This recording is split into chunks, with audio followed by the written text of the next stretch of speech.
Realmente puedo decir que estoy en absoluto desacuerdo con lo que dice el gobierno. Está absolutamente equivocado, desde todo punto de vista.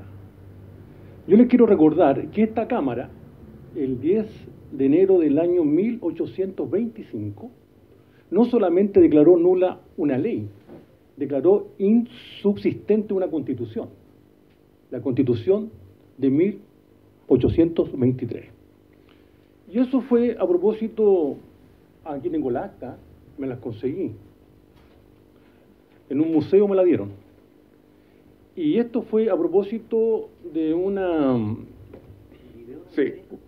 iniciativa. No, me va a costar un poco. Sí, perdón. Profesor, lo único que le digo es que tiene 15 minutos por delante. Bueno, pero tengo que explicar. Si para que no haga claro, tanto... este diputado cordobés de Elqui fue el que lo propuso como una nulidad. Esto se trató en esta misma comisión y se votó la nulidad y se declaró insubsistente. La Constitución. La Constitución de 1823. Por lo tanto, eso de que este Congreso no ha anulado, eso es una falacia. ¿Ah? No solamente leyes, sino constituciones. Y acaba de salir una ley que está bastante en moda, que es la ley que le quitó la nacionalidad al señor John O'Reilly. Y esa ley lo que hace es dejar sin efecto ab initio, desde su inicio, otra ley. Y es la interpretación que le da este gobierno y este Estado. Porque ¿por qué decretan su expulsión? Porque dicen que nunca fue chileno, en circunstancias que le habían otorgado esa nacionalidad. Porque los hechos que se le imputan, como cuando se le condena, era cuando él era chileno. Entonces la única manera de decir que ahora se le expulsa es que no se le reconoce esa condición jamás.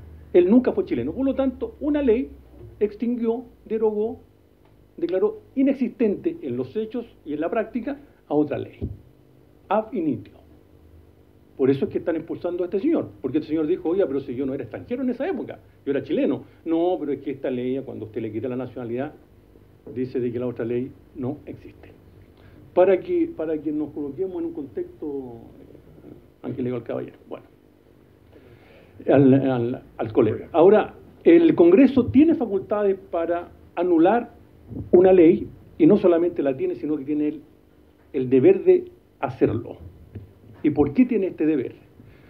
Porque Chile está acogido a un pacto como tantos otros, y Chile se caracteriza por decir de que los tratados se respetan, eso es lo que dijo en La Haya, ¿no es cierto? Y hay un tratado muy interesante que es el Tratado contra la Corrupción del año 2003 de la ONU, que en Chile empieza a regir o empezó a regir el 2006, que dice que se debe anular los efectos de la corrupción. ¿Y por qué se tiene que hacer así? Porque si no, los pescadores tienen acción para reclamar sus perjuicios y el Estado tiene que asegurar esa acción. ¿Cuáles son los artículos? 34, 35. Entonces, aquí se comete otra falacia, que es decir de que una ley que dé lugar a esta nulidad le saldría al país muy caro. Esa es una falacia, yo diría que más grande que una catedral, porque los efectos de un delito caen ¿en qué? En comiso. Nadie podría decir, mire, como yo asalté a esta persona y Carabineros me requisó el arma, entonces yo voy a demandar al Estado para que me indemnice por el arma que me quitó, o por la ganancia que yo obtuve con ese fraude o con ese robo. No lo digo yo, lo dice la Convención, artículo 31. Dicho esto, vamos a la Constitución para responderle aquí al colega. La Constitución establece la supremacía constitucional en el artículo 6º que él ya mencionó, pero lo que él no dijo, que él omitió, que es muy importante, dice que las sanciones a la infracción de la Constitución será aquella que establezca la ley. Y la ley podría perfectamente establecer la nulidad. Y así lo ha hecho, como se demuestra en el Código Civil, en el artículo 11. ¿Cuáles son las materias de ley propias de este Congreso para tratarlos y llevarlos a cabo como ley? Está el artículo 63, número 2. ¿Qué dice ese artículo? Son materias de ley aquellas que la Constitución exigen se regulen por ley. Y una regulación por ley, de acuerdo al artículo 6 que nombró mi colega, es la sanción y la responsabilidad a la infracción constitucional. Por lo tanto, aquí no hay nada más que discutir. Y por otra razón que también es muy importante, el Estado de Chile, para cada uno de sus poderes, le reconoce la potestad de retirar sus actos por razones de antijuridicidad. La Contraloría y la Administración desde siempre han reconocido para sí la facultad de invalidar. Antes del año 2003, cuando no existía la ley de procedimientos administrativos, se reconocía para la Contraloría y para la Administración, y en especial para el presidente, ¿no es cierto?, la facultad de retirar los actos emanados de esos órganos por razones de antijuridicidad sin plazo. No había una prescripción. O sea, esa era la facultad que se le reconocía. Y al día de hoy eso está legislado en el artículo 53 de la Ley de Procedimientos Administrativos, con la invalidación que tiene algunos límites. Respecto al Poder Judicial, este puede retirar todos sus actos a través de los recursos respectivos, de la nulidad procesal, apelación, la casación en la forma, en el fondo, el recurso de queja, el de nulidad en materia laboral o en materia penal, y aun cuando tiene un acto a firme y ejecutoriado, también lo puede retirar por la revisión. Y los particulares también lo pueden hacer. Artículo 1545, que dice de que un contrato legalmente celebrado es una ley para las partes y puede ser invalidado de común acuerdo.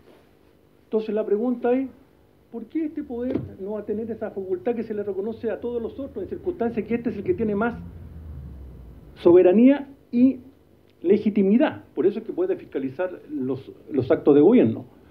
Entonces esa es una paradoja que no se explica con la posición que tiene el gobierno. Cuando dices tú retirar, significa que ellos mismos se pueden ejercer la autotutela. Por supuesto. La invalidación en la administración, la invalidación que ejercen los particulares respecto de sus actos y contratos, artículo 1545, uso yo la invalidación porque es el término que se usa ahí, ¿ya? Y el Poder Judicial puede retirar también sus actos, de oficio o a petición de parte a través de la nulidad procesal o de todos estos recursos que ya he mencionado. Esto tiene historia también, ¿eh? Fíjense ustedes de que el reglamento constitucional del año 12 establecía en su artículo 5 de que no tenía ningún efecto, ninguna resolución que fuera externa a nuestro territorio. La Constitución de 1818, en su título tercero, capítulo tercero, artículo 6, establecía que el Senado podía abolir toda ley contraria a la independencia. Por lo tanto, estas facultades no son extrañas a este Congreso. ¿Y la Junta Militar para qué decir?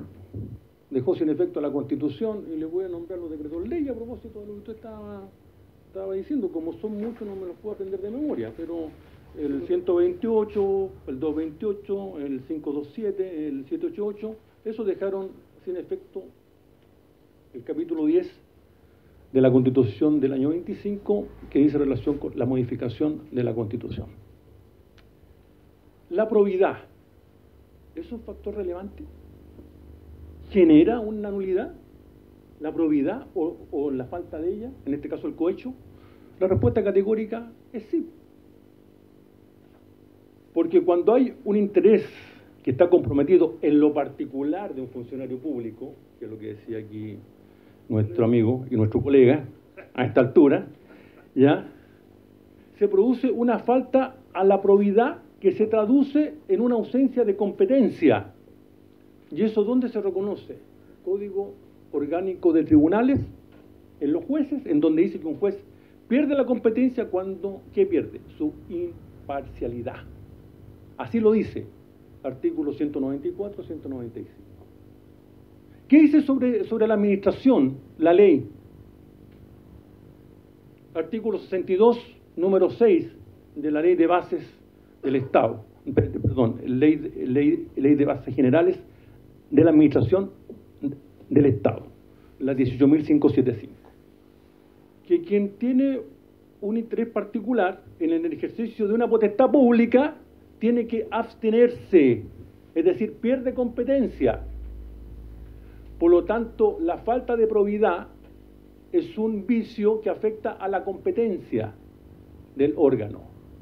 Y el artículo 7 de nuestra Constitución, ¿qué dice cuando falta la competencia? Dice el acto es nulo. Y lo dice en forma expresa. Acá también se ha tratado de decir que habría un tribunal constitucional en Chile, que tendría que ver esta materia y aplicar esta sanción. Pero en Chile no hay un tribunal constitucional en términos teóricos, porque para que haya un tribunal constitucional, este tendría que tener la facultad para anular una ley inconstitucional. Que en Chile esa facultad, por lo menos este tribunal, no la tiene. Si uno examina el artículo 9.3, número 7 y 94 de la Constitución, se va a dar cuenta que la sanción a la inconstitucionalidad que puede aplicar este tribunal es la derogación, no anula.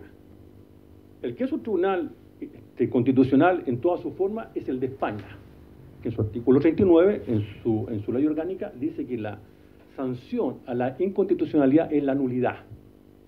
Entonces, la pregunta es, ¿quién va a decretar esta nulidad? Le corresponde al Congreso. Pero antes tenía la facultad de anular el tribunal constitucional. Antes de la reforma ¿Ahora puede anular? ¿A cuándo? ¿Ahora? No, no anula, señor. Deroga. Deroga. Artículo 94.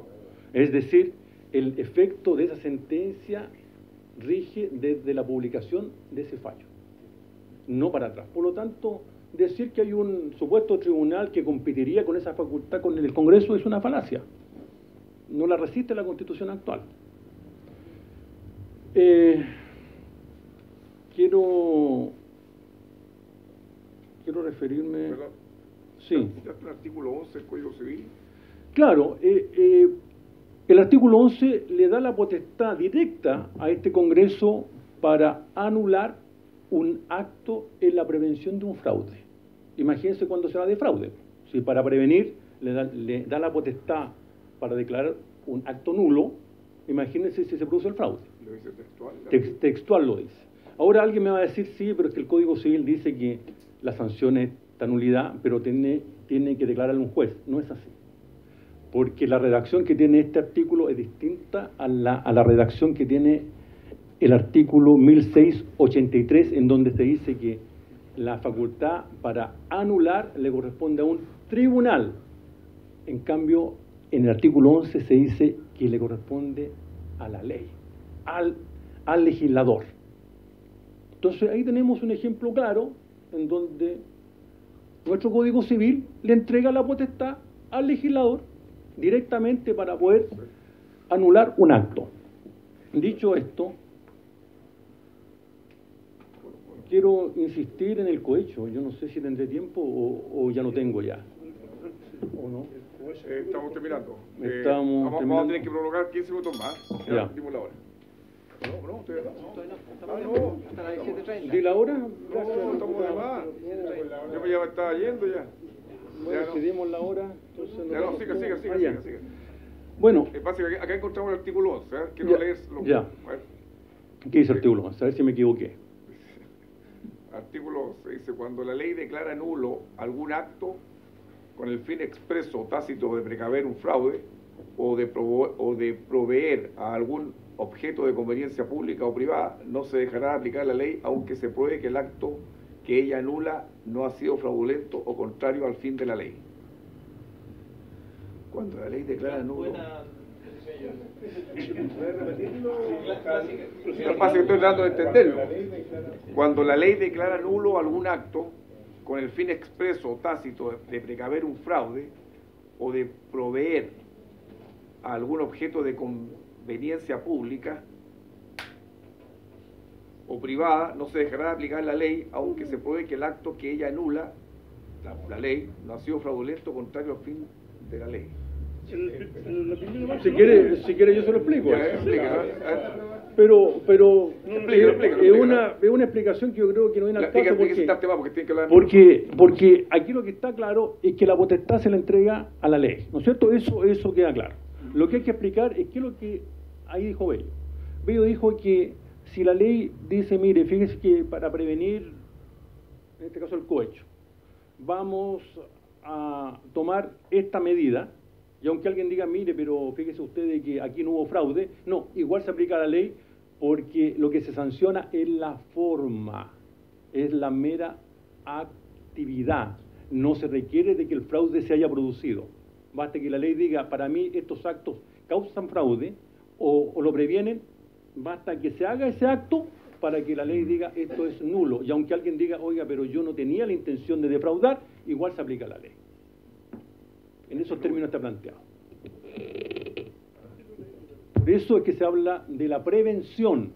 No se requiere de que se produzca el fraude. Es cuando el legislador establece ciertos actos que él estima que previenen un fraude. Entonces alguien podría decir es que en los hechos ese fraude no se produjo. Igual se aplica la sanción. Es decir, Bello preveía la posibilidad de que una ley anulara otra ley. Acto, dice. Acto.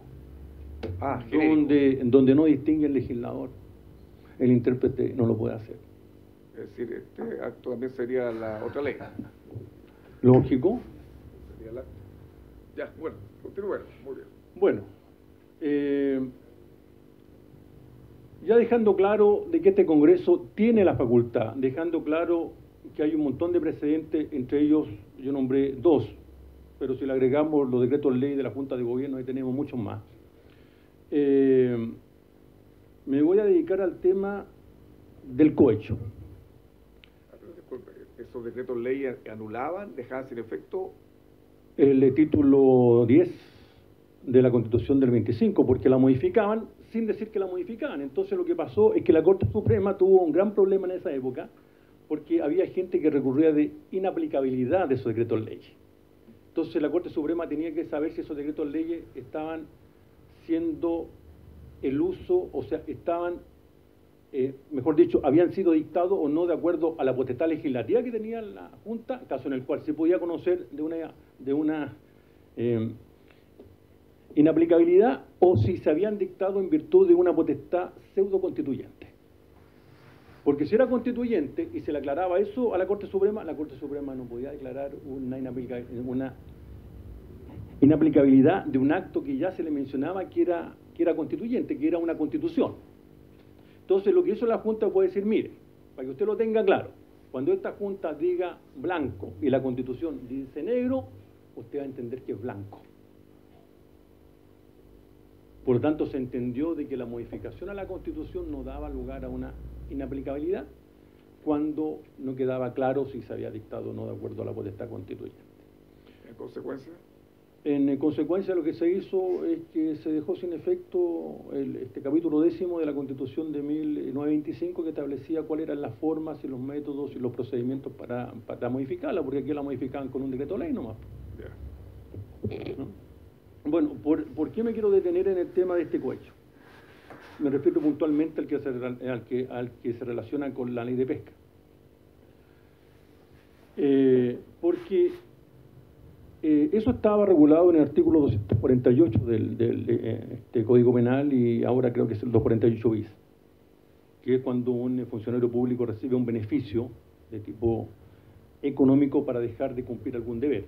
¿Cuál es el deber que aquí se dejó de cumplir? La probidad, claramente. Pero la probidad no es solamente el único deber que está en forma expresa establecida en el artículo 8 de la Constitución, que es una base de nuestra institucionalidad, sino que el artículo 1 establece que el Estado tiene que promover, y también sus órganos, al bien común. Por lo tanto, toda potestad que se ejerza por el Estado debe tener siempre esa finalidad, si no pierde la potestad. Porque una potestad pública usted no la puede privatizar, porque si así lo hace, la pierde. Y el acto fruto de ese cohecho, desde el punto de vista jurídico, no debiera existir. Entonces, alguien me podrá decir, sí, pero usted no habla de este tratado internacional de la ONU, al del cual Chile es parte, pero háblenos de Chile. ¿Y cómo se trata en Chile cuando los actos son nulos por objeto ilícito o causa ilícita a sabiendas? O sea, cuando la motivación que me indujo a ese acto era ilícito. Por ejemplo, la falta de la probidad. ¿Qué dice el artículo 1468? Que no se devolverá nada. Es una forma de castigar a la persona que incurrió en ese acto ilícito por causa u objeto ilícito. ¿Y cuándo hay un objeto ilícito? El Código Civil nos dice en el artículo 1462 de que hay objeto ilícito en todo aquello que contraviene el derecho público chileno. Por lo tanto, si la probidad es un valor junto con el bien, con el bien común como finalidad del Estado, cualquier acto que lo contravenga no solamente hace perder la competencia, sino que transforma a ese acto en un efecto de un fraude. Es un delito constitucional. Y por lo tanto, esa infracción se penaliza con la nulidad.